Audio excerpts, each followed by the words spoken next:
جیسے ماں باپ بعض دفعہ جھوٹی کہانیاں بھی گڑ گڑ کے بچوں کو سناتے ہیں نا انسان کا بچہ بنانے کے لیے. ارے بتاتے ہیں نا بیٹا دیکھو وہ کچھوے اور خرگوش کا واقعہ نہیں سناتے کہ چستی کے کتنے فائدے اور استقامت کے کتنے فائدے. پہلے یہ واقعہ بہت سنایا جاتا تھا. دیکھو استقامت سے بچوں کوئی کام کرو پابندی کے ساتھ تو جیت تمہاری ہے, اور اگر جلد بازی میں کیا لیکن پابندی سے نہیں کیا تو ہار جاؤ گے. اس کے لیے موٹیویٹ کرنے کے لیے والدین بچوں کو کیا سناتے ہیں, ایک دفعہ کا ذکر ہے سناتے تھے, اب تو ڈرامے کے علاوہ اب تو وہ موبائل پکڑا دی ہیں, وہ بچہ وہ پتہ نہیں ڈوریمون اور کون سے کارٹون وارٹون دیکھ رہے ہیں. ونس اپون اے ٹائم والدین اپنے بچوں کو یہ سنایا کرتے تھے کہ دیکھو ایک تھا کچھوا اور ایک تھا, ہم نے بھی سنی ہے بچپن میں یہ کہانی, ایک کیا تھا خرگوش. دونوں کی ریس ہوگی تو کون جیتے گا؟ ظاہر مثال کیسی خاندانی ہے. دیکھو خرگوش کی مثال بلی کے ساتھ لے آتے, پھر بھی جیتنا کس نے تھا؟ خرگوش نے ہی جیتنا تھا نا بھائی. یار پتہ نہیں کیا ہو گیا آپ لوگوں کو یار, جیتنا کس نے تھا؟ خرگوش نہیں. خرگوش کی مثال اگر لے آتے کتے کے ساتھ تو بھی جیتنا کس نے تھا؟ خرگوش نے, کیونکہ خرگوش کی سپیڈ کتے سے کیا ہے؟ بہرحال زیادہ ہے. تو یہ جو جنگلوں میں خرگوش کا شکار کرتے ہیں نا, آگے جال وال لگا کے, بھاگ کے نہیں پکڑتے خرگوش کو, ان کو پتہ ہے ایک چھلانگ لگائے گا مارکیٹ سے شارٹ, وہ آگے جال وال لگا دیتے ہیں یا ڈرا دیتے ہیں اس کو, وہ سہم کے کھڑا ہو جاتا ہے. تو سب سے تیز رفتار جانور کو مقابلہ کروایا جا رہا ہے سب سے سست ترین, جس کو چلنے کے علاوہ دنیا کا ہر کام آتا ہے. چلتا ایسا ہے آدمی کہتا ہے تو بیٹھا ہی رہتا تو زیادہ اچھا. اس تکلف کی تجھے ضرورت کیا تھی, بلا وجہ یہاں سے وہاں جا رہا ہے. کیونکہ عمر بہت لمبی ہے نا, تو اس لیے اس کو جلدی نہیں ہے کسی کام کی, اور اس کو ویسے ہی اتنا بڑا خول ہے, اس کو بھاگنے کی ضرورت ہی نہیں ہے. خرگوش کو تو پکڑائی میں آ گیا تو بیچارہ خوف سے مر جاتا ہے, یوں گردن مروڑو مر جائے گا. کچھوا پکڑائی میں آگے بھی کیا کر لو گے آپ اس کا, وہ خول کے نیچے دب جائے گا اور زبان چڑھائے گا, بولے گا کر لے کیا کرنا ہے. آپ ہاتھی پہ کو لا کے اس پہ کھڑا کر دو گے, وہ کہے گا میری صحت پہ اثر نہیں پڑا.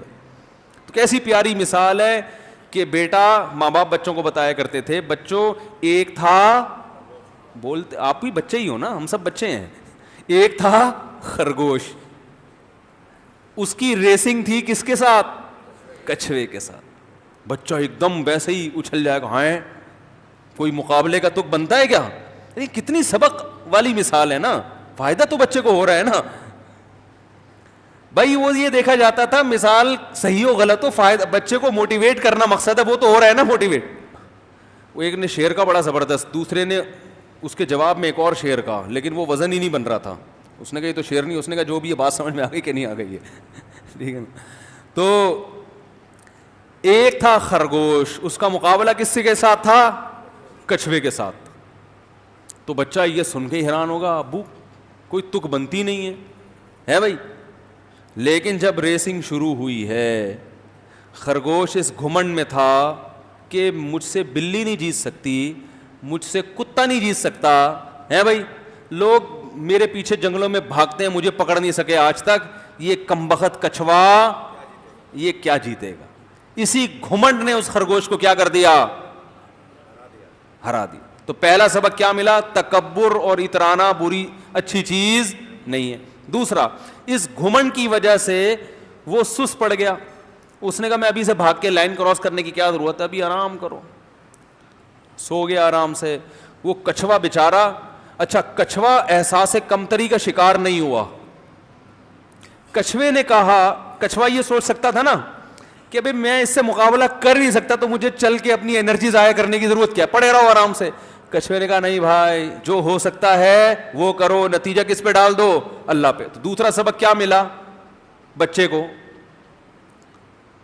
کہ بھائی جو آپ سے ہو سکتا ہے وہ کرو, نتیجہ کس پہ ڈال دو؟ اللہ پہ. جو آپ سے ہو سکتا ہے وہ کرو, پھر اللہ سے دعا مانگو تو قبول ہوتی ہے. یہ بھی ایک سبق ملا. پھر کچھوے نے ہمت نہیں ہاری, چلنا شروع ہوا, بھاگ رہا ہے. وہ بیچارہ کتنا بھاگے گا. اور خرگوش کیا کر رہا ہے؟ کبھی آرام کر رہا ہے کہ تھوڑا سا آگے چل کے, کبھی جھاڑیوں میں کلا بازیاں کھا رہا ہے, کبھی بل بنا رہا ہے, کبھی جو ہے نا شادی کی فکر میں لگا ہوا ہے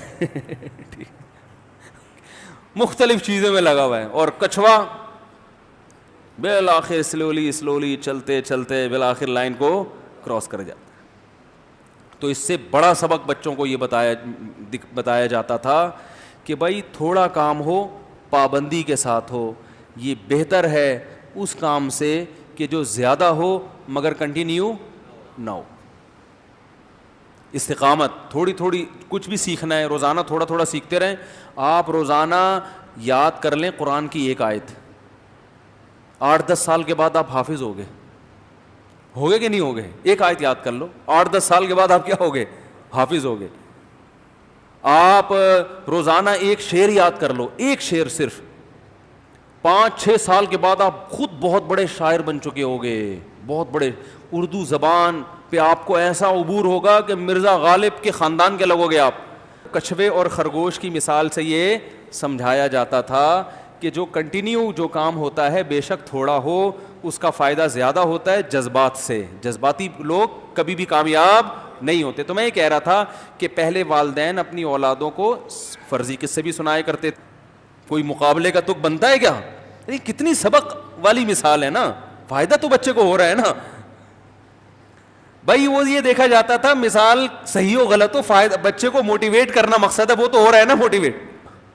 وہ ایک نے شعر کا بڑا زبردست, دوسرے نے اس کے جواب میں ایک اور شعر کا, لیکن وہ وزن ہی نہیں بن رہا تھا. اس نے کہا یہ تو شعر نہیں, اس نے کہا جو بھی یہ بات سمجھ میں آ گئی کہ نہیں آ گئی ہے ٹھیک ہے نا. تو ایک تھا خرگوش, اس کا مقابلہ کس کے ساتھ تھا؟ کچھوے کے ساتھ. تو بچہ یہ سن کے حیران ہوگا, ابو کوئی تک بنتی نہیں ہے بھائی. لیکن جب ریسنگ شروع ہوئی ہے, خرگوش اس گھمنڈ میں تھا کہ مجھ سے بلی نہیں جیت سکتی, مجھ سے کتا نہیں جیت سکتا ہے بھائی. لوگ میرے پیچھے جنگلوں میں بھاگتے ہیں, مجھے پکڑ نہیں سکے آج تک, یہ کمبخت کچھوا یہ کیا جیتے گا. اسی گھمنڈ نے اس خرگوش کو کیا کر دیا؟ ہرا دیا. تو پہلا سبق کیا ملا؟ تکبر اور اترانا بری اچھی چیز نہیں ہے. دوسرا, اس گھمنڈ کی وجہ سے وہ سست پڑ گیا. اس نے کہا میں ابھی سے بھاگ کے لائن کراس کرنے کی کیا ضرورت ہے, ابھی آرام کرو. سو گیا آرام سے. وہ کچھوا بیچارہ, اچھا کچھوا احساس کمتری کا شکار نہیں ہوا.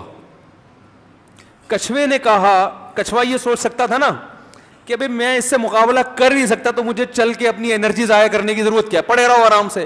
کچھوے نے کہا نہیں بھائی, جو ہو سکتا ہے وہ کرو, نتیجہ کس پہ ڈال دو؟ اللہ پہ. تو دوسرا سبق کیا ملا بچے کو کہ بھائی جو آپ سے ہو سکتا ہے وہ کرو, نتیجہ کس پہ ڈال دو؟ اللہ پہ. جو آپ سے ہو سکتا ہے وہ کرو, پھر اللہ سے دعا مانگو تو قبول ہوتی ہے. یہ بھی ایک سبق ملا. پھر کچھوے نے ہمت نہیں ہاری, چلنا شروع ہوا, بھاگ رہا ہے. وہ بیچارہ کتنا بھاگے گا. اور خرگوش کیا کر رہا ہے؟ کبھی آرام کر رہا ہے کہ تھوڑا سا آگے چل کے, کبھی جھاڑیوں میں کلا بازیاں کھا رہا ہے, کبھی بل بنا رہا ہے, کبھی جو ہے نا شادی کی فکر میں لگا ہوا ہے مختلف چیزوں میں لگا ہوا ہے. اور کچھوا بالآخر سلولی چلتے چلتے بالآخر لائن کو کراس کر جاتا.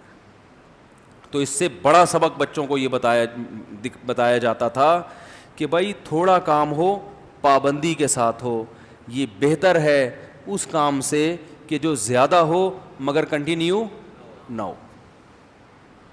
استقامت, تھوڑی تھوڑی کچھ بھی سیکھنا ہے, روزانہ تھوڑا تھوڑا سیکھتے رہیں. آپ روزانہ یاد کر لیں قرآن کی ایک آیت, 8-10 سال کے بعد آپ حافظ ہو گئے کہ نہیں ہو گئے؟ ایک آیت یاد کر لو, 8-10 سال کے بعد آپ کیا ہو گئے؟ حافظ ہو گئے.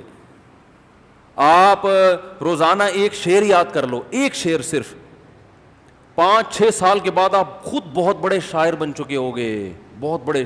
اردو زبان پہ آپ کو ایسا عبور ہوگا کہ مرزا غالب کے خاندان کے لگو گے آپ. کچھوے اور خرگوش کی مثال سے یہ سمجھایا جاتا تھا کہ جو کنٹینیو جو کام ہوتا ہے بے شک تھوڑا ہو اس کا فائدہ زیادہ ہوتا ہے جذبات سے. جذباتی لوگ کبھی بھی کامیاب نہیں ہوتے. تو میں یہ کہہ رہا تھا کہ پہلے والدین اپنی اولادوں کو فرضی قصے بھی سنائے